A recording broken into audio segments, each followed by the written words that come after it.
Terima kasih kalau saya kembali diberikan kesempatan untuk boleh melayani. Siang hari ini saya dihubungi, diberikan tema God is in control. Ya, rekan-rekan, karyawan dan rekan-rekan hamba Tuhan, kita akan membuka di dalam Yakobus 1 ayatnya 1 sampai dengan 3 dan Yakobus 1 ayatnya 12 dan 13. Ya. Yakobus 1 ayatnya 1 sampai dengan 3 dan Yakobus 1 ayat 12 sampai dengan ke-13. Langsung loncat ke situ saja.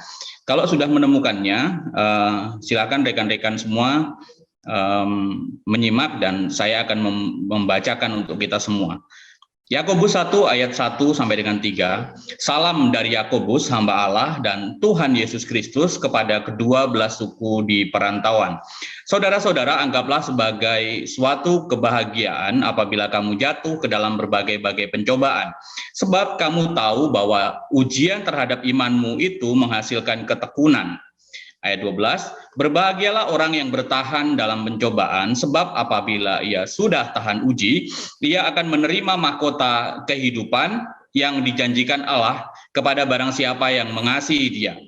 Apabila seorang dicobai, janganlah ia berkata, pencobaan ini datangnya dari Allah.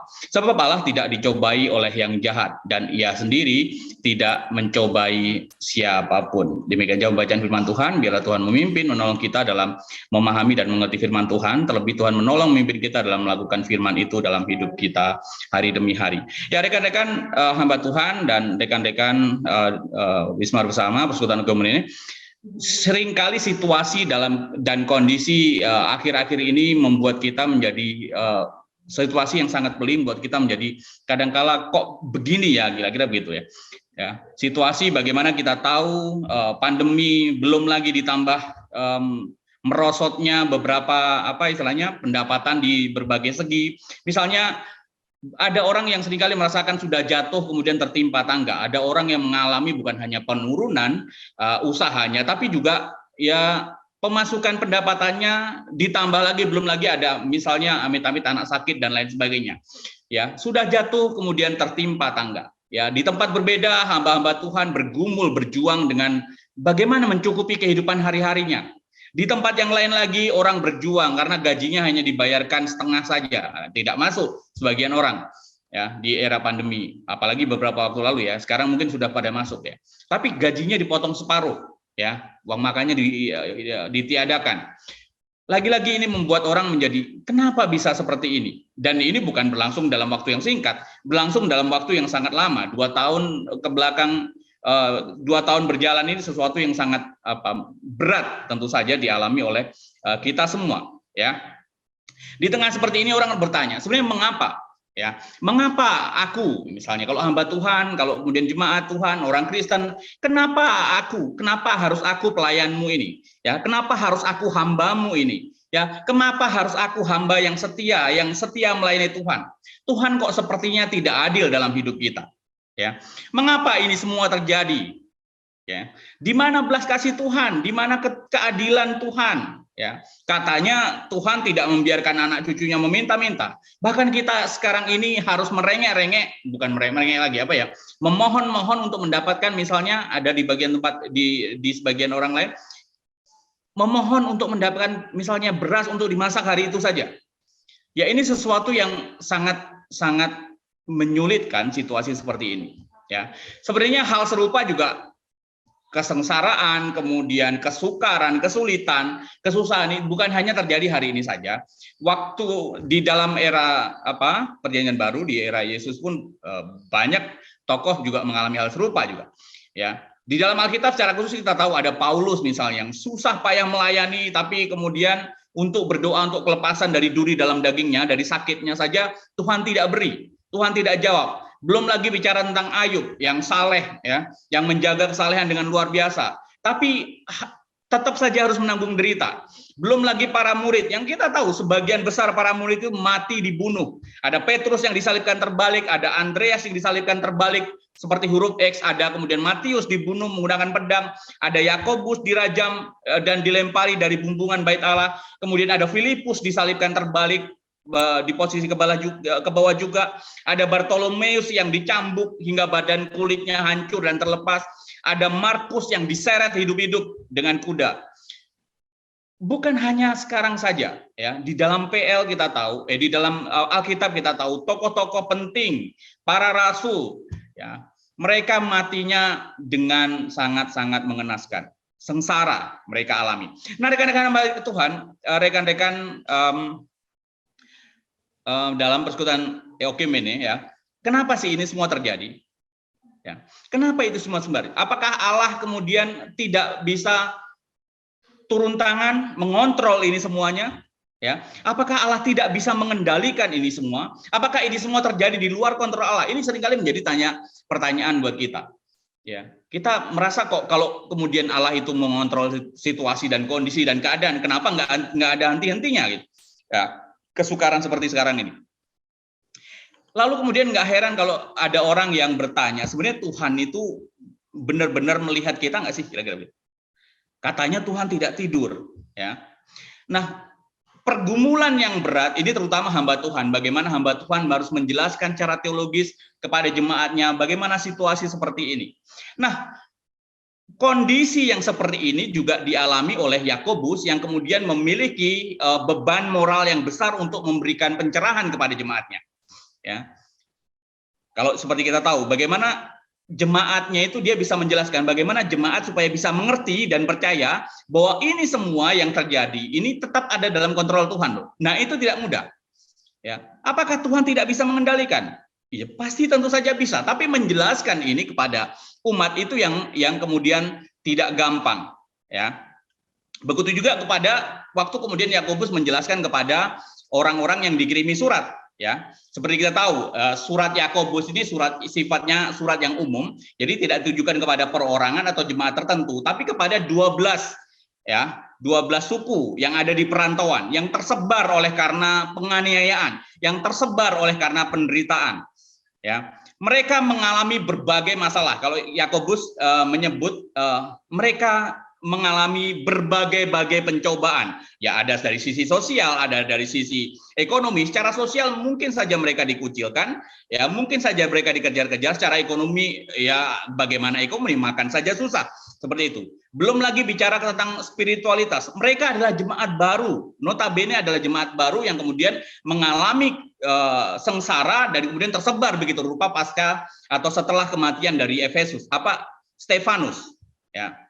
Ini jemaat yang baru saja mengenal Tuhan, ya, mengenal Kristus sebagai Tuhan dan Juru Selamat, yang kemudian langsung diperhadapkan kepada cobaan yang begitu berat. Ya. Kalau kita pendeta, kalau kita hamba Tuhan, kalau kita majelis, bagaimana menjelaskan hal seperti ini kepada jemaat? Ya. Ini problem berat yang juga kemudian dialami oleh para murid, secara khusus juga problem berat yang dialami oleh Yakobus. Nah, kira-kira bagaimana sih cara Yakobus kemudian menguatkan jemaatnya yang mengalami kesesakan seperti ini? Bagaimana Yakobus menjelaskan pencobaan-pencobaan yang sangat berat ini? Bagaimana kemudian cara Yakobus menjelaskan dan meyakinkan jemaatnya bahwa ini semua ada di dalam kontrolnya Tuhan? Ya, ini semua ada di dalam kendalinya Tuhan. Ya. Setidaknya ada beberapa hal yang kemudian Yakobus tunjukkan. Yang pertama adalah bahwa Yakobus menunjukkan kepada jemaat-jemaat yang ada di perantauan, yang mengalami kesusahan itu, bahwa kalau kemudian terjadi kesusahan yang kita alami sekarang ini, ya itu semua diizinkan oleh Tuhan terjadi, ya itu semua di dalam kuasa dan kendali Tuhan terjadi. Mungkin saja yang pertama adalah karena untuk menunjukkan bisa jadi ini karena kesalahan kita loh, ya mungkin saja Tuhan ingin menunjukkan ya apa yang terjadi dalam diri kita bisa jadi karena kesalahan kita juga, ya karena keinginan kita. Karena kesalahan kita sendiri. 1 ayat 13. Apabila seorang dicobai, janganlah ia berkata pencobaan ini datangnya dari Allah. Sebab Allah tidak dapat dicobai oleh yang jahat dan ia sendiri tidak mencobai siapapun. Ayat 14. Tetapi tiap-tiap orang dicobai oleh keinginannya sendiri karena ia diseret dan dipikat olehnya. Ya, dicobai kalau dalam NIV itu sebenarnya diterjemahkan lebih kepada dicobai oleh keinginan jahatnya sendiri. Ya.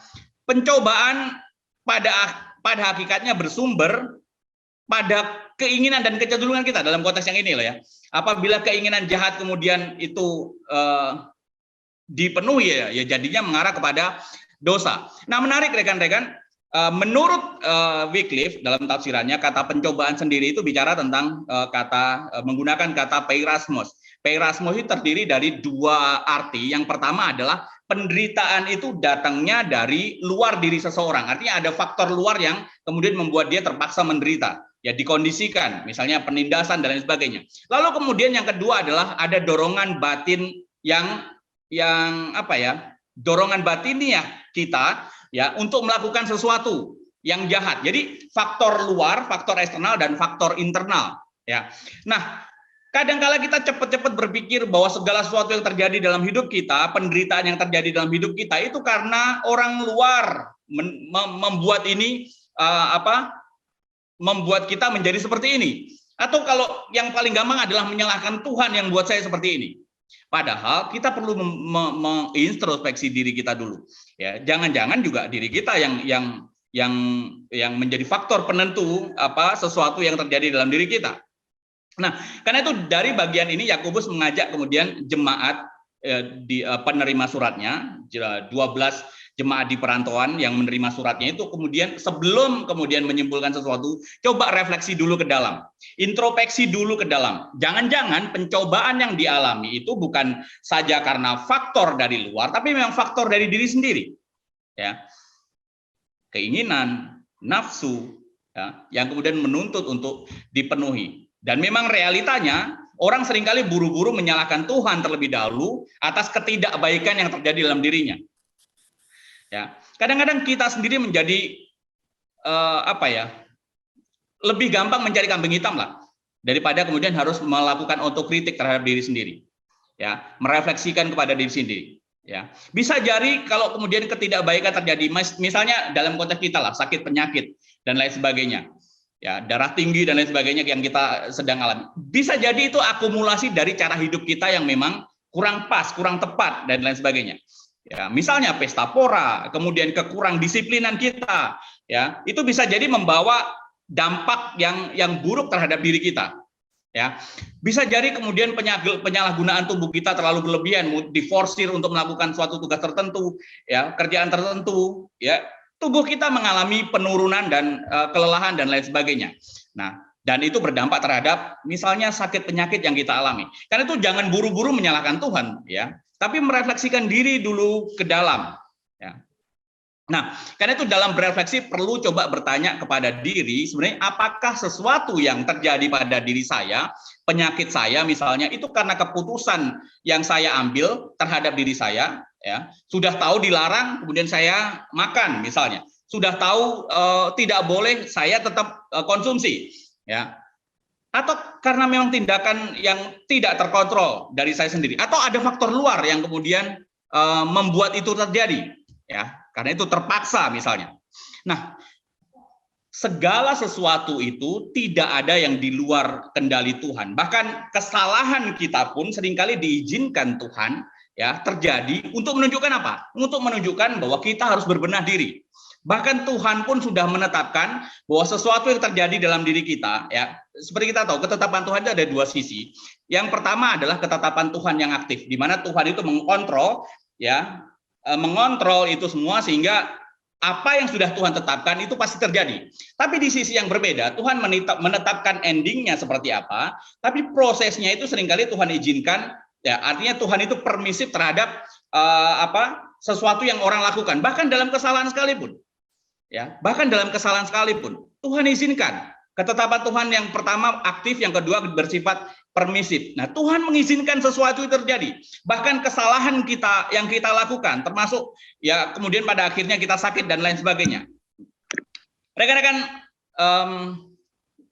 persekutuan ekonomi, kadang-kadang Allah itu mengizinkan keburukan itu terjadi dalam hidup kita, menimpa hidup kita, untuk menunjukkan bahwa itu semua terjadi karena kesalahan kita loh, karena dosa kita, karena kekeliruan kita. Karena itu penting kita melihat itu dari perspektif bagaimana Tuhan itu mau mengkoreksi kita, mengkoreksi dosa kita, mengkoreksi kesalahan kita. Ya, penting untuk melihat itu dari perspektif misalnya bagaimana Tuhan itu mau memperbaiki dan mungkin saja mau mendisiplinkan kita. Ya, karena itu jangan buru-buru menyalahkan Tuhan ketika menghadapi sesuatu. Ya, ini juga yang kemudian dikatakan oleh Yakobus kepada jemaat yang menerima suratnya, ke-12 jemaat di perantauan yang menerima suratnya.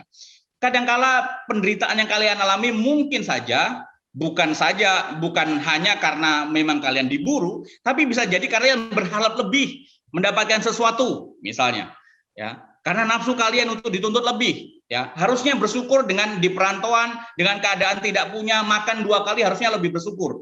Tapi kalian meminta 3 kali makan, berharap 3 kali makan. Ya bisa jadi seperti itu.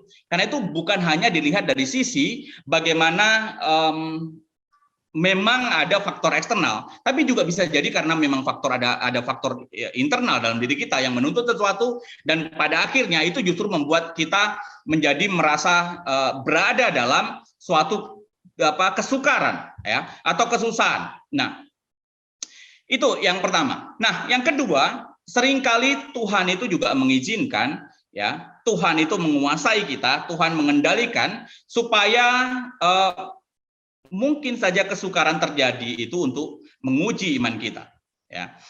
Kalau yang tadi untuk menunjukkan kesalahan kita, yang kedua untuk menguji iman kita, ya. Saudara-saudaraku, anggaplah sebagai suatu kebahagiaan apabila kamu jatuh ke dalam berbagai pencobaan, sebab kamu tahu bahwa ujian terhadap imanmu itu menghasilkan ketekunan. Nah, Bapak Ibu terkasih dalam Tuhan, ada sesuatu yang seringkali sulit dipahami dari apa yang dikatakan Yakobus dalam bagian ini, ya. Anggap cobaan sebagai sesuatu kebahagiaan. Bagaimana mungkin kita bisa menganggap kesukaran yang terjadi, penganiayaan yang terjadi, kemudian kesulitan yang terjadi, penderitaan jadi buron konteks waktu itu, bersembunyi supaya tidak tertangkap Paulus dan rekan-rekannya misalnya. Nah, logika apa yang membuat orang bisa memahami bahwa di dalam derita itu orang bisa merasakan bahagia? Pengertian yang bagaimana orang bisa memahami bahwa dalam kesukaran, dalam penganiayaan, kita bisa menganggap itu sebagai sebuah kebahagiaan. Ya, sebenarnya Bapak Ibu yang terkasih dalam Tuhan, Yakobus bukan tanpa dasar mengatakannya. Ada beberapa alasan Yakobus mengapa cobaan itu perlu dianggap sebagai sebuah kebahagiaan, ya. Kalau dari sisi tadi kata pencobaan, sekali lagi peirasmos itu juga bermakna ganda, ya. Baik kalau tadi disebabkan dari sisi faktor penyebab, tapi juga dari arti peirasmos itu secara fungsi, ya, tentang kegunaan. Misalnya, peirasmos juga berarti sebagai sebuah cobaan, yang artinya cobaan itu misalnya itu faktor dari eksternal, godaan iblis dan lain sebagainya, yang bertujuan untuk apa? Mendowngrade, kalau meminjam bahasa atau istilah Pak Pendeta Bigman, ya, mendowngrade kita. Cobaan itu mendowngrade, menurunkan kelas kita, ya, membuat kita menjadi jatuh. Atau kemudian, dan yang arti kedua secara fungsi itu bisa menjadi bermakna ujian, yang kemudian endingnya adalah mengupgrade, ya, menaikkan kelas kita. Nah, Yakobus dalam konteks ini menunjukkan bahwa cobaan itu tidak selalu berarti itu downgrade tadi itu loh. Tidak selalu cobaan yang dialami, penderitaan yang dialami, sesuatu yang menghalangi kita, yang membuat kita susah, tidak selalu membuat kita menjadi jatuh, ya. Pencobaan itu juga bisa dipahami dalam perspektif ujian, ya, upgrade tadi itu. Karena itu dalam pencobaan atau ujian tadi itu membawa bukan penurunan level kita, bukan menghancurkan iman percaya kita, tapi justru meningkatkan level kita, ya, menaikkan level kita ke atas, menaikkan kelas kita, ya, baik secara dari sisi iman maupun spiritualitas kita. Nah, ujian pencobaan itu menghasilkan ketekunan, itu yang pertama. Kalau kita lihat, kenapa pencobaan ini patut dipandang sebagai sebuah ujian atas iman kita? Karena ujian dan pencobaan ini pada akhirnya kemudian menghasilkan apa? Ketekunan dalam hidup kita. Ya, ketekunan itu bicara tentang kesabaran, ketabahan, ya, ketahanan, ya, membuat orang itu menjadi lebih tabah menghadapi sesuatu, menjadi bertekun menerima sesuatu, ya, nerimo, legowo menerima sesuatu, ya. Dalam tafsiran Wycliffe di Sabda, Bapak Ibu bisa melihat di sana bahwa James Moffat itu mengartikan tentang ketekunan itu sebagai sebuah kekuatan untuk bertahan hidup, ya. Kekuatan inilah yang kemudian dipakai Tuhan untuk menolong seseorang itu bertahan menghadapi cobaan, menghadapi ujian yang sedang dialami, Ya, dengan sebenarnya dengan mengalami kesukaran hidup, mengalami kesusahan, di satu sisi sebenarnya Tuhan juga memberikan kepada seseorang itu kekebalan dalam tanda petik atau kekuatan lebih untuk menjalaninya tadi itu. Ketekunan tadi itu, kekuatan untuk bertahan itu. Dalam kesengsaraan, dalam kesukaran, dalam ketidakbaikan, Tuhan memberikan sokongan, Tuhan memberikan anugerah kepada kita untuk menjalani, memberikan kekuatan kepada kita untuk menjalani. Nah, karena itu di saat ada kesukaran, maka sebenarnya di sana juga ada anugerah Tuhan. Anugerah itulah yang kemudian menolong kita untuk bertahan di dalam kekuatan, di dalam kesusahan tadi. Karena itu kekuatan yang juga sekaligus pengalaman yang dialami, ya, itu sesungguhnya menolong seseorang itu menghadapi kesukaran yang berikutnya yang akan terjadi, yang bisa jadi lebih besar lagi. Jadi kita menjadi lebih siap menghadapi kesukaran-kesukaran yang akan dialami berikutnya. Ya. Tapi kekuatan dan pengalaman bersama Tuhan, dan itu juga menolong untuk tetap percaya kepadanya. Ya. Itu yang pertanyaan. Yang selanjutnya adalah bahwa ujian, kenapa ini layak disebut sebagai sebuah ujian iman? Karena itu menghasilkan apa? Mendewasakan kita, mendewasakan iman percaya kita. Ayat 4. Dan biarkanlah ketekunan itu memperoleh buah yang matang, supaya kamu menjadi sempurna dan utuh dan tak kekurangan suatu apapun. Supaya kamu menjadi sempurna, kalau dari NIV itu bicara tentang lebih kepada supaya kamu menjadi matang, ya. Matang dari sisi bahasa Yunani itu bicara tentang teleos, ya, yang boleh digambarkan sebagai mencerminkan pengertian alkitabiah tentang kedewasaan, ya. Seringkali didefinisikan sebagai sebuah hubungan yang benar dengan Allah, seringkali didefinisikan sebagai sebuah usaha yang sungguh-sungguh untuk mengasihi Dia, mengasihi Allah. Karena itu ujian dan pendewasaan inilah yang juga dialami oleh tokoh-tokoh yang mengalami penderitaan yang sama. Misalnya secara khusus oleh Ayub. Ya, siapa sih yang tidak kenal Ayub? Misalnya ada cerita sengsara membawa nikmat, ya, bersakit-sakit dahulu, kemudian senang kemudian. Ya, orientasi seseorang hanya melihat Ayub dari sisi belakangnya saja, dari sisi endingnya saja. Ya. Coba kemudian kalau orang tidak tahu endingnya Ayub, orang akan berpikir apa? Tapi menarik, Yakobus ini justru memuji ketekunan Ayub, kesabaran Ayub dalam menjalani masa kesukaran tadi. Saya pikir ini bukan apa ya? Bukan suatu kebetulan. Karena kalau kita membaca baik di akhir maupun di beberapa pasal, ini menunjukkan bagaimana Tuhan itu membentuk Ayub itu menjadi lebih dewasa. Ya, secara khusus dalam perspektifnya memandang penderitaan itu, dia menjadi lebih dewasa. Ya. Nah, Yakobus berharap jemaat ini meneladani kedewasaan iman, ya, dari Ayub ini, meneladani ketekunan dari Ayub ini, ya, supaya apa? Bisa merubah cara pandang mereka tentang penderitaan yang sama seperti Ayub. Ya. Seperti kita tahu di bagian akhir kitab Ayub dijelaskan bagaimana Ayub itu pada akhirnya menyadari sebenarnya bukan soal terlepasnya dirinya dari penderitaan yang dialami, bukan soal hak-haknya yang dipenuhi, tapi soal bagaimana atau hak-haknya yang tidak bersalah, ya, dibersihkan oleh Tuhan namanya. Tapi bukan soal itu, tapi soal bagaimana rencana Tuhan dan bagaimana kehendak Tuhan itu dalam hidupnya, bekerja dalam hidupnya. Nah, itu pada akhirnya yang kemudian dipahami oleh Ayub. Nah, ada beberapa hal yang menunjukkan kedewasaan Ayub dalam melihat sesuatu. Yang pertama kita lihat dari bagian akhir tadi. Yang kedua ada di Ayub 1 ayat 21 pun sudah muncul di sana. Ya, katanya, dengan telanjang aku keluar dari kandungan ibuku, dan telanjang juga aku kembali ke dalamnya. Tuhan yang memberi, Tuhan yang mengambil, terpujilah nama Tuhan. Ya, harta bukan apa-apa. Ya, itu semua tidak pernah mengganjal diri Ayub untuk beriman kepada Tuhan. Ya, kalau dia datang dalam keadaan telanjang tidak membawa apa, ya pulang nggak bawa apa, itu sesuatu yang wajar. Itu sebuah penyerahan diri yang luar biasa baik. Nah, selanjutnya kedewasaannya ditunjukkan dari bagaimana Ayub itu memandang bahkan dalam keadaan terpuruk pun dia akan tetap percaya kepada Tuhan. Nah, kalau tadi dia percayaan yang kepada Tuhan tidak pernah dibatasi oleh harta benda. Ya, yang selanjutnya adalah di Ayub 13 ayat 15 kita ditunjukkan bahkan kalau sesuatu yang terburuk terjadi dalam diri saya tetap akan percaya kepada Tuhan. Ayub 13 ayat 15, demikian firman Tuhan. Lihatlah yang membunuh aku, tak ada harapan bagiku, namun aku hendak membela perilakuku di hadapannya. Nah, kalau terbitan dari terjemahan dari firman Allah yang hidup, kalau Bapak Ibu, rekan-rekan boleh melihat dari terjemahan firman Allah yang hidup, ini lebih mudah dipahami. Bahasanya seperti ini. Sekalipun Allah akan mencabut nyawaku, aku tetap mempercayakan diriku kepadanya. Aku hendak menghadap Allah untuk mengadukan perkaraku kepadanya. Sekalipun nyawaku dicabut, sekalipun aku mati, aku tetap percaya kepada Tuhan. Ya. Coba kita bandingkan bagaimana kedewasaan iman Ayub yang dibentuk melalui penderitaan yang dialami. Ini sesuatu yang luar biasa. Kadang-kala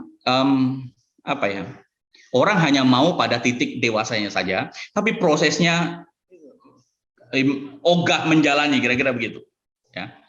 Nah, dari sini kita lihat bagaimana Ayub tidak terikat oleh harta benda, bagaimana Ayub bahkan ketika mengalami penderitaan, bahkan kalaupun sesuatu yang terburuk terjadi dalam dirinya, dia akan tetap percaya kepada Tuhan. Sungguh penyerahan yang luar biasa yang dimiliki oleh Ayub. Dan saya pikir ini adalah tanda dari sebuah kematangan dalam beriman. Ya, saya pikir ini penting juga dimiliki oleh kita semua. Bapak yang terkasih, kadang-kadang Allah itu juga mengizinkan penderitaan itu terjadi supaya kita mengerti bahwa di dalam kepedihan itu bahwa kepedihan itu adalah salah satu bagian dari hidup kita yang perlu kita harus lewati dan jalani. Tidak ada satu kali pun Alkitab itu pernah berkata bahwa orang Kristen itu akan hidupnya nyaman-nyaman saja. Orang Kristen itu akan kebal dari penderitaan, tidak akan mengalami penderitaan dan lain sebagainya. Bahkan dalam Filipi 1 ayat 29 itu menegaskan bagaimana Paulus berkata, sebab kepada kamu dikaruniakan bukan saja untuk percaya kepada Kristus, melainkan juga untuk menderita untuk Dia. Penderitaan jadi bagian dalam hidup kita yang tidak mungkin bisa terelakkan. Ya. Tapi yang perlu kita lihat adalah bagaimana penderitaan itu bisa menjadi kita pahami bahwa penderitaan bisa jadi salah satu cara yang Tuhan berikan untuk kita untuk menguji iman dan percaya kita kepadanya. Ya, untuk membawa kita kepada ketekunan, untuk membawa kita kepada pendewasaan iman kita. Bapak Ibu terkasih, pencobaan kadang-kadang menimpa kehidupan orang percaya supaya Allah itu dapat menguji kesungguhan iman seseorang. Alkitab ya sekali lagi tidak mengajarkan kesulitan dalam hidup ini sebagai sesuatu yang tidak mungkin kita alami misalnya. Tapi Alkitab mengajarkan kita akan mengalami kok yang begitu-begitu. Ya. Dan kalau kemudian kita mengalami kesulitan itu bukan tidak selalu kemudian menandakan bahwa Allah tidak suka dengan kita. Ya. Tapi justru kalau kita lihat dari konteks Ayub, kesulitan, ya kesukaran hidup itu menjadi tanda bahwa Allah itu mengakui bagaimana iman dan komitmen kita di hadapan Tuhan. Karena itu penting kita tetap bersandar kepada Tuhan, penting kita tetap percaya kepada Tuhan, penting kita tetap mengandalkan Tuhan di dalam hidup kita. Bapak kasih dalam Tuhan, bagaimana ujian itu, bagaimana kesukaran itu bukan hanya bicara tadi refleksi kita bagaimana mungkin itu bagian dari kesalahan kita. Tapi yang kedua adalah melihat sebuah penderitaan, sebuah kesukaran juga mungkin saja itu bagian dari ujian Tuhan atas iman kita. Nah, selanjutnya yang ketiga adalah Tuhan itu mengizinkan segala sesuatu terjadi, termasuk penderitaan yang kita alami, kesukaran yang kita alami, agar kelak kita itu merasakan bahagia yang sesungguhnya. Ya. Jadi penderitaan ini sesungguhnya mengarahkan kita kepada suatu kebahagiaan yang kekal. Ya. Berbahagialah orang yang bertahan dalam pencobaan, sebab apabila ia sudah tahan uji, ia akan menerima mahkota kehidupan yang dijanjikan Allah kepada barang siapa yang mengasihi Dia. Sesungguhnya kami menyebut mereka berbahagia, Yakobus 5 ayat 11, yaitu mereka yang telah bertekun. Kamu telah mendengar tentang ketekunan Ayub, kamu telah tahu apa yang pada akhirnya disediakan Tuhan baginya, karena Tuhan Maha Penyayang dan penuh belas kasihan. Nah, Bapak-Ibu yang terkasih dalam Tuhan, bahagia menggunakan kata makarios, yaitu berarti diberkati atau kemudian beruntung atau bahagia. Kebahagiaan yang dimaksudkan di sini tidak selalu berarti ketika mengalami kesukaran, lalu bersukacita, begitu juga enggak juga ya. Bukan seperti itu. Kebahagiaan tidak berarti ketika kita mengalami kesukaran kita bisa bersukacita, bersorak-sorai, dan kemudian sembari mengharap ayo biarlah kita mengalami kesukaran yang berikutnya supaya kita lebih berbahagia. Ya, bahagia tentu tidak seperti itu. Bahagia atau diberkatilah yang kemudian mengalami pencobaan tapi tetap setia dan bertekun dan bersabar menghadapinya. Ya. Jadi bahagia di sini tidak berarti juga kalau kemudian terlepas dari masalah dan penderitaan atau kesukaran baru itu disebut bahagia. Tidak begitu juga. Tapi bagaimana di dalam penderitaan, di dalam penganiayaan, di dalam kesukaran kita bisa merasakan pemeliharaan Tuhan, ya, pemeliharaan Tuhan di kala susah, merasakan anugerah Tuhan, merasakan bagaimana Tuhan memberikan kekuatan kepada kita, ketekunan kepada kita, memberikan penyertaan kepada kita di kala mengalami kesukaran, itu juga yang disebutkan sebagai sebuah kebahagiaan. Dan kalau kita tahu, tentu saja inilah yang dirasakan jemaat penerima surat Yakobus, ya. Mereka ini bukan jemaat yang sebenarnya gini. Orang barusan percaya kepada Tuhan, lalu kemudian langsung mengalami penganiayaan, seolah-olah Tuhan itu meninggalkan mereka. Tapi dengan adanya surat Yakobus yang kemudian diantarkan kepada mereka, sepertinya mereka menjadi sebuah sebuah pengharapan baru bahwa mereka ini bukan jemaat yang ditinggalkan Tuhan loh, bahwa mereka ini adalah jemaat yang juga ditilik dan dipelihara dan dilihat oleh Tuhan loh. Ya. Surat Yakobus seperti kita tahu adalah sebuah pengharapan di tengah sesakan. Surat Yakobus ini ya kita tahu dipercaya sebagai surat yang pertama beredar jemaat-jemaat. Ya, ini bagaikan oase di padang gurun, ini bagaikan turun hujan di musim kemarau. Ya, sesuatu yang sangat diharapkan, sesuatu yang sangat-sangat ditunggu-tunggu. Ya, kenapa? Ini jemaat sudah tersebar mengalami penderitaan, kesusahan, kesukaran. Jemaat sudah tersebar dalam penderitaan itu, terlepas jauh dari Yerusalem. Ya, mereka masuk dalam komunitas-komunitas yang baru. Ya, mereka ini sesungguhnya butuh pendampingan. Mereka ini butuh arahan. Mereka ini butuh pertolongan. Mereka ini butuh pelayanan pastoral dan pelayanan spiritual dari hamba Tuhan. Ya, tapi itu tidak mereka dapatkan secara langsung. Dan dengan beredarnya surat Yakobus kepada mereka, ini semacam menjadi pengharapan baru dalam kesesakan. Ya, mereka bisa merasakan bahwa Tuhan itu tetap memperhatikan dan menolong umatnya. Mereka bisa merasakan bahwa kedatangan surat Yakobus itu adalah suara Allah yang kemudian sedang menghampiri mereka melalui utusannya tersebut. Ya, tapi jangan lupa Tuhan mengizinkan kesengsaraan itu terjadi kepada ke-12 jemaat ini. Dan Tuhan nyatanya tidak meninggalkan mereka. Tuhan tetap menghampiri mereka melalui Yakobus. Kadang-kala Tuhan izinkan penderitaan dan kesukaran itu terjadi untuk menunjukkan kepada kita semua bagaimana Allah itu peduli, bagaimana kepedulian Allah yang besar, bagaimana kasih Allah yang besar. Ya, ini merupakan kebahagiaan yang diterima oleh 12 suku di perantauan tadi. Saya pikir patut disebut sebagai sebuah kebahagiaan. Dan pada akhirnya mereka tahu mereka bukan anak tiri. Ya. Pada akhirnya mereka tahu bahwa Tuhan itu masih peduli kepada mereka. Ya, Tuhan tidak meninggalkan mereka. Jangan sampai kemudian mereka akan berpindah seperti jemaat yang dikirimi oleh Ibrani, dikirimi surat Ibrani, penerima surat Ibrani. Jemaat mulai berpikir, ya, kalau kesusahan seperti ini lebih baik saya kembali kepada iman saya yang lama, iman Yahudi yang lama saja. Ya, nah, jangan sampai jemaat berpikir seperti itu. Bapak Ibu terkasih, kebahagiaan mungkin bisa juga berarti bagaimana merasakan pertolongan, merasakan pemeliharaan Tuhan di tengah-tengah penderitaan yang dialami. Ya, bisa jadi di tengah penderitaan yang tidak kunjung selesai juga sampai mati sekalipun. Karena itu dalam konteks ini saya mengajak kita perlu belajar dari Abraham tentang bagaimana reorientasi reorientasi atau cara pandang yang baru melihat tanah perjanjian yang dijanjikan oleh Tuhan. Saya mengajak kita membuka dari Ibrani 11 ayat 8 sampai dengan yang ke-13. Kalau sudah menemukan, saya akan membacakan untuk kita semua. Ibrani 11 ayat 8. Karena iman Abraham taat ketika ia dipanggil untuk berangkat ke negeri yang akan diterimanya menjadi milik pusakanya.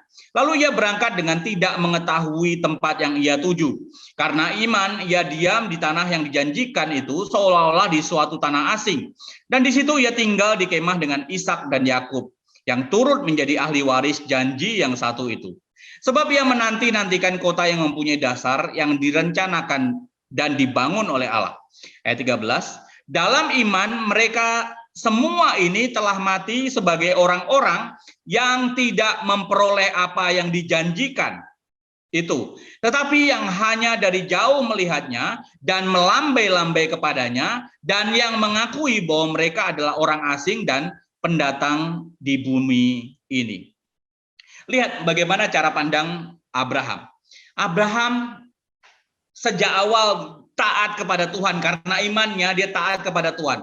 Ditunjuk, bahkan Tuhan suruh jalan-jalan di tempat yang tidak ditunjukkan di mana.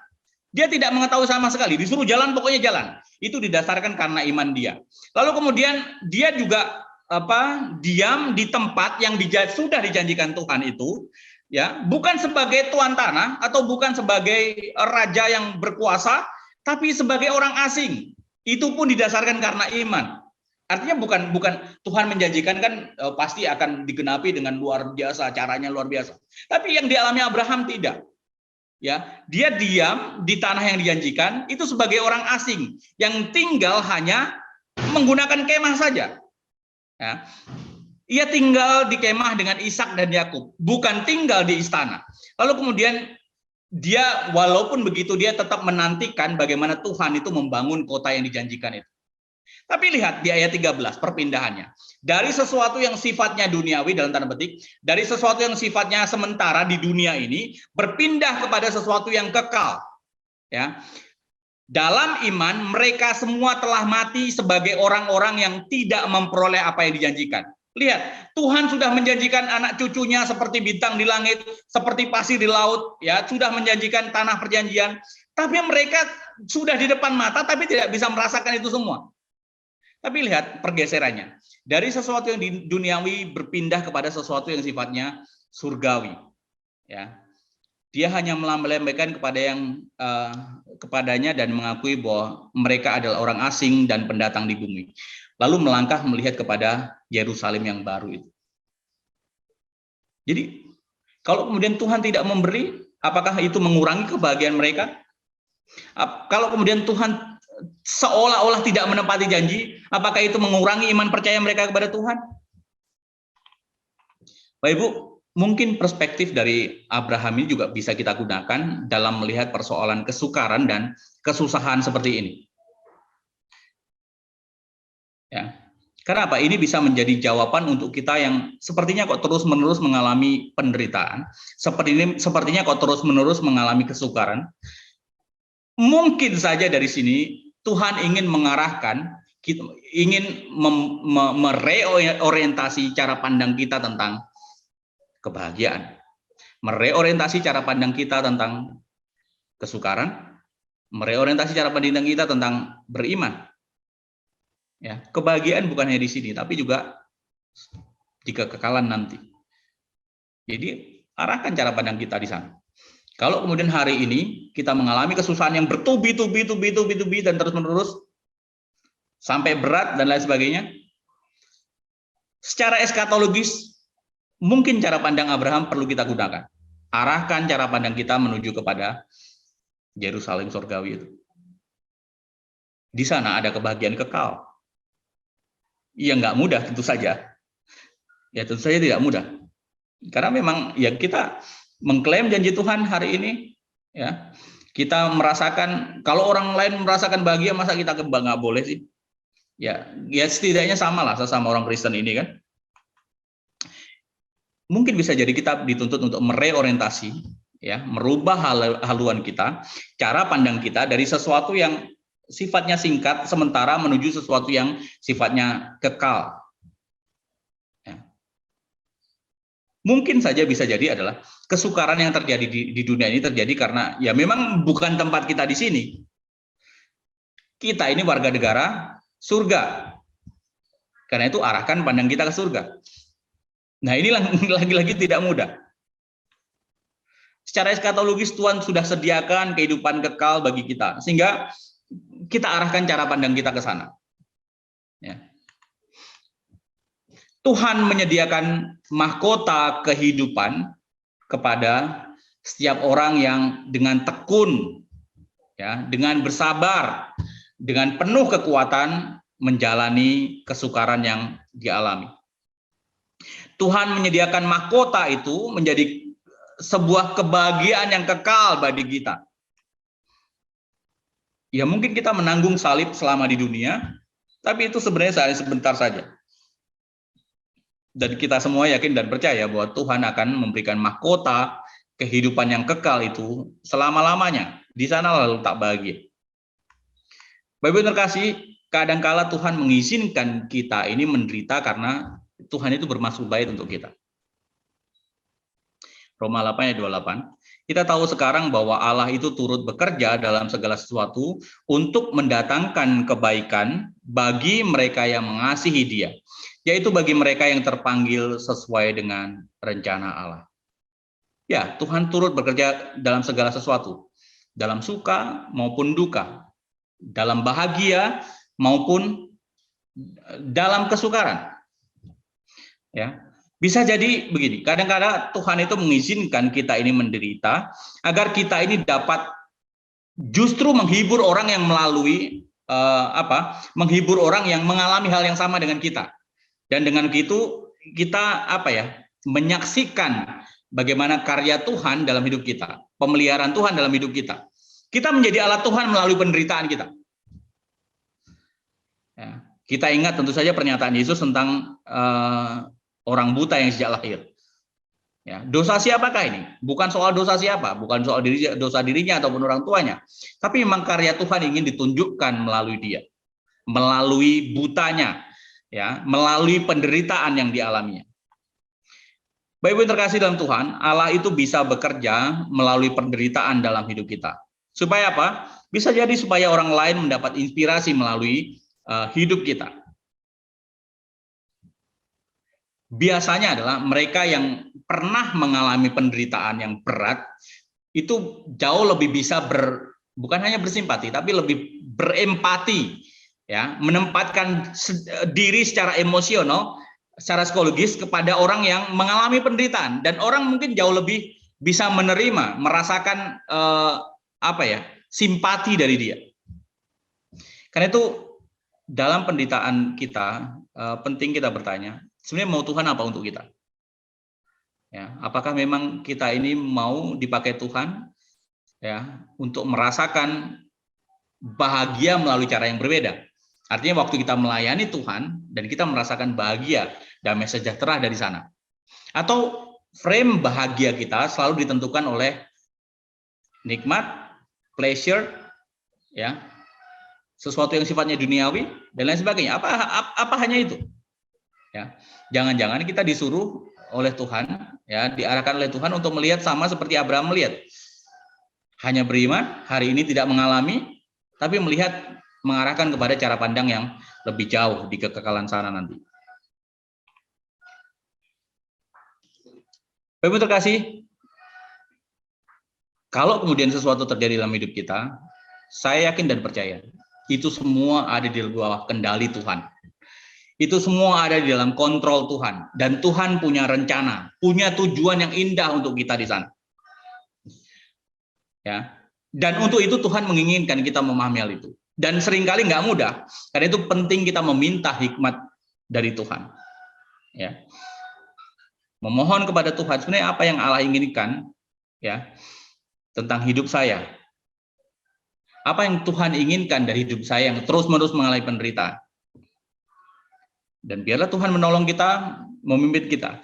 Setidaknya hari ini kita ditunjukkan bagaimana Yakobus menolong menjelaskan kepada jemaat bahwa penderitaan yang dialami itu tidak selalu karena Tuhan, tapi bisa jadi karena dirinya sendiri. Dan kemudian penderitaan yang dialami jangan selalu dipandang sebagai sebuah pencobaan, artinya yang mendowngrade, tapi sebagai sebuah cara Tuhan untuk menolong kita menaikkan menguji iman dan percaya kita, sehingga menaikkan kelas kita, ya, membuat kita menjadi matang, seseorang yang matang, membuat kita menjadi seseorang yang tekun dan tahan uji. Dan bisa jadi Tuhan memang menginginkan bukan kita mengalami bahagia secara perspektif dunia di sini, tapi bahagia yang kekal di sana. Karena itu mari kita alahkan segala sesuatunya, perspektif cara pandang kita tentang bahagia itu menuju kepada bahagia surga. Kiranya Tuhan memimpin, kiranya Tuhan memberkati kita dan menolong kita boleh mengerti dan melakukan firman itu dalam hidup kita.